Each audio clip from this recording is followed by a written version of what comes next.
Hi. Recently I needed to make a few small aluminum parts and decided this would be a good time to look into DROs. DROs are not as important on lathes as on mills, of course, but they still can be helpful.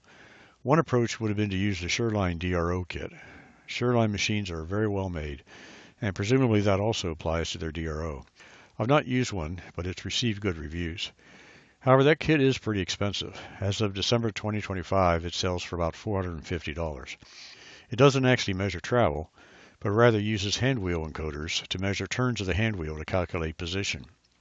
This is a neat solution to the difficult mounting options on a very small lathe, but it's based on handwheel rotations rather than tool or table movement, and it does require rather extensive modifications to the lathe and a means to correct for backlash, especially with a lead screw machine like mine. Frankly, I was looking for a simpler and cheaper option.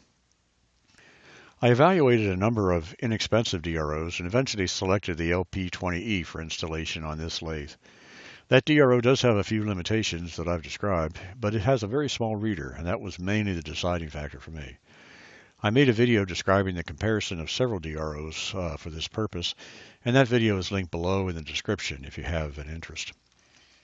So for those who may not be familiar already with the dimensions of a Sherline microlathe, this is a full-size model of the cross slide, saddle, and a part of the bed. Attaching a DRO to the Z-axis is not hard, and many approaches can be used here. But the cross slide is a real challenge. The X-axis on any lathe presents the main hurdle for mounting a DRO, but it's particularly difficult with a microlathe like a Sherline or a TIG. The moving and stationary components need to be added to the cross slide and saddle, and there's very little space. On this side facing the chuck, there's almost nothing available, and it's better to avoid the headstock end anyway. On the other side, there's a tiny ledge to work with, and that's about it. In addition to the small available space, there also are many areas that need to be avoided involving the gibs and their adjustment screws, lead screw holes, and so on. However, that small ledge can be enough provided the DRO itself is really small. The LP20E has a very small reader and works with magnetic tape that's only 10 millimeters wide, so it was feasible to try attaching it here. To do this, I decided to make a small part to attach it to the lathe to help support the sensor. I plan to make this from aluminum and attach it with two small holes drilled and tapped into the saddle. While laying this out and printing the test part, it occurred to me that I could also link this part with a couple of other small additions to support the Z-axis as well. The final arrangement would be like this, with the X sensor mounted on the side of the cross line under a small protective angle, and the Z sensor reading another magnetic strip mounted to the base of the lathe. Machining it out of a single block of aluminum might have been better, but because of the odd design, it just seemed it would waste too much material. So I prepared three separate pieces, which also provided some flexibility in final alignment. With this approach, at least the material costs would be reasonable, since the entire holder could be made from a few inches of 4 by 20 millimeter 6061 T6511 aluminum. I won't waste your time on any detailed construction video here, since really there's nothing to it. Just lay out and cut the three parts and drill and tap as needed. The only significant aspect was accurately drilling and tapping some of the tiny M2.5 holes. I also had to drill and tap two more M2.5 holes in the saddle, which I did by removing it and drilling it on the mill. So these three parts and a few screws are the whole assembly. The DRO itself costs about $60 with included sensors, and a meter of magnetic tape is about $10 to $15. So the entire system costs only about $75 in total. Since the DRO required some sort of housing with a 12-volt power supply, it was convenient to add the tachometer to that part as well. So I modified my lathe to remove the previous tachometer box, which also eliminated the battery, and combined the tach with the DRO in a single printed housing. The Hall sensor was relocated to mount on the lead screw support. Moving the Hall sensor was one of a couple small changes that I've made to the previous addition to this lathe. I also moved the power feed end stops to the front of the lathe by necessity, since adding the DRO interfered with their previous location behind the lathe. Another small change was to use a pulley with a larger bore on the power feed, so the pulley could be mounted onto a shorter adapter rather than in line with it as before, which provides a more compact arrangement. Tensioning the belt remained the same. This is the final assembly, wired and ready for installation. Since space and access is so limited, I found it easier to locate it and tweak adjustments on the model first. I placed a small strip of magnetic tape with its protective cover on the model, but I forgot to add the protective cover, which attaches to the cross slide first, with the tape placed on top of that. So the spacing was off a little, and I adjusted for that by using a thicker gauge to locate the reader offset on the model. I made sure to arrange the reader so that the cable extended from the rear. The same approach was used for the Z-axis offset. So the pre-adjusted assembly is then mounted to the lathe with 2 screws into the saddle.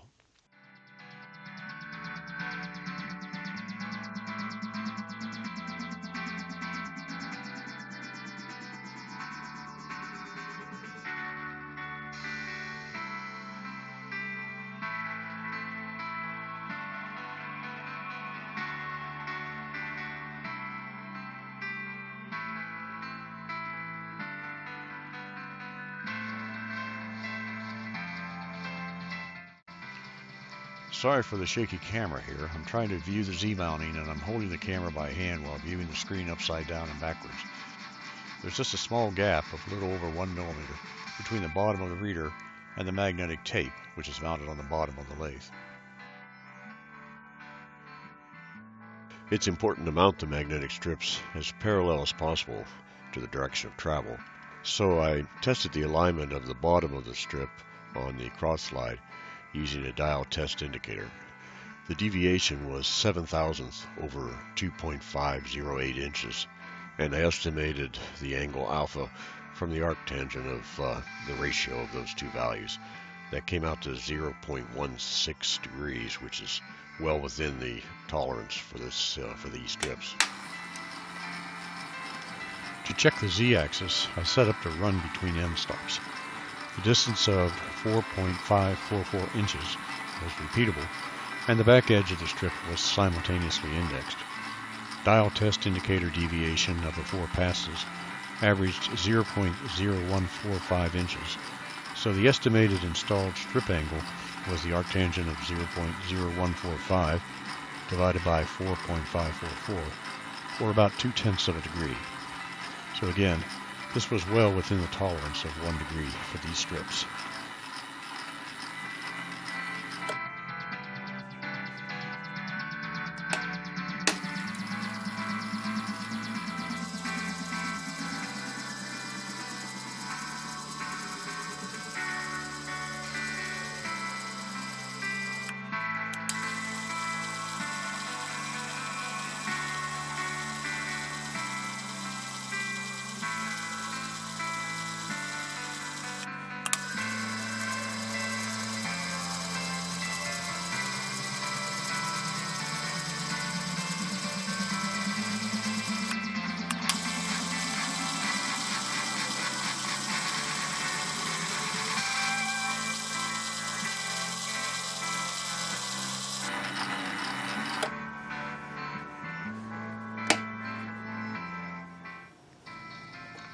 After installation, I ran the P03 self-correction function on both X and Z.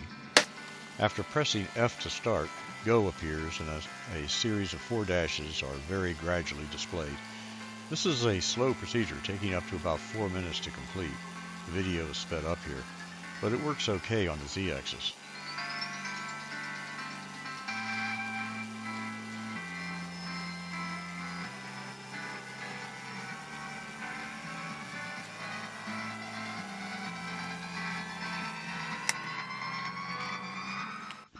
However, I did have problems on the X-axis because the cross-slide travel was too short. I kept running out of space and getting an E11 error code after stopping, indicating a timeout. Eventually I realized that it didn't care what direction it was moving, so I could reverse direction at the end as needed to complete the process. When P103 is displayed again, then it's finished. If the magnetic strip is too close or too far away, then error codes E09 or E10 appear and the process aborts. In this case, the spacing of both read heads was okay. I started by comparing the hand wheel and DRO values, and that seemed to go okay. The hand wheel lines and the DRO agreed well in general while moving in one direction.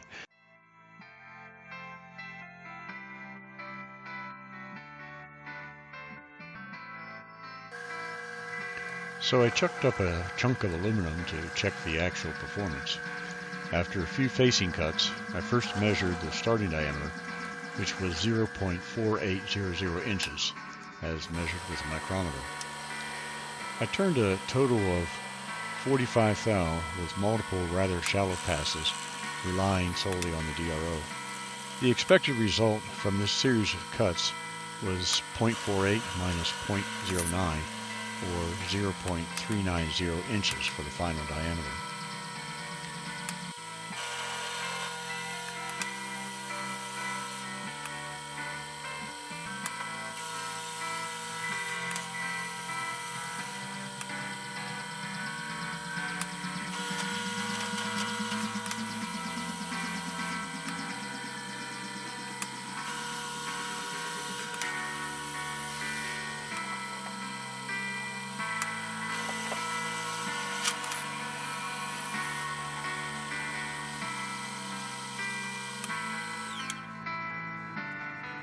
However, miking again read 0.3982 inches, or 82 thousandths less material removed than I had expected.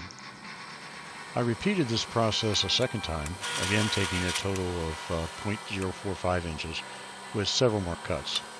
In this case, the expected final diameter was 0.3982 minus 0.09, or 0.3082.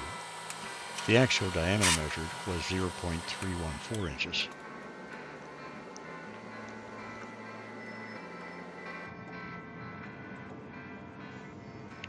This summarizes these results. In both cases, the final diameter was greater than expected, suggesting that about 2% less material was being removed than indicated by the DRO settings. This is just a preliminary evaluation, but assuming linearity, I developed a new proportional coefficient for the DRO as shown here. That value of 0.98046 was then entered into P11 of the x-axis. The x-axis is modified on this DRO by pressing and holding C to enter the P1 settings. For the z-axis, the F key is used to enter the corresponding P2 settings. To edit it, you just need to move to each digit and set the new value. In this case, the 1 needs to be set to 0, and the remaining digits entered in the same manner. Pressing F7 saves the entry and returns to the P11 display. I normally press F7 again and check that the result entered is correct. Finally, an additional series of cuts were made on a new piece of aluminum with an initial diameter of 0.48950 inches. However, in this series, I stopped the lathe and measured the actual current diameter after each cut.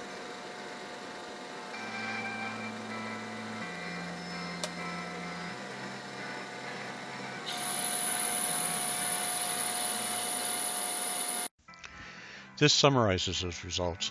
Each pass had an error of a few thou, but the errors were less than before and they were in both directions. That is, both positive and negative differences were observed, which is good since it suggests that the errors were not consistently occurring in one direction.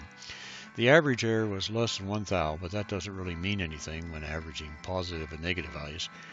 The average absolute error was about 2.5 thou, and the overall cumulative error, which is most relevant here, was about 0.02 of an inch. These results are consistent with about what I expected based on the earlier DRO evaluations that I did. Of course, these errors include everything, not just the DRO, including any issues with the lathe, which should be minimal, but also user error, probably a major effect. My skills are quite limited, so I consider working within a few thou to be good results. Actually, I didn't expect the accuracy or precision to be any better than this, so I'm quite happy with the outcome here. It looks like the readings from the DRO should be reliable within a few thou, and that's all I really need. On those rare occasions where high accuracy is really needed, I will continue to just sneak up on the final dimension like I always have. But I think I can get reasonably close now without having to remember hand wheel turns and checking after nearly every pass. This is not the best DRO out there, but it looks like it can be adapted to a Sherline lathe if your expectations are consistent with its performance. However, the opinions of other users of this LP20E DRO do vary. Some people seem to find it works okay for them as it did for me, while others were rather unhappy.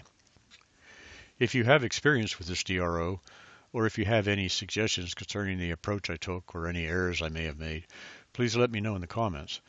Also, if you found any of this video to be of interest, please consider leaving a like to help others find it. And thanks for watching.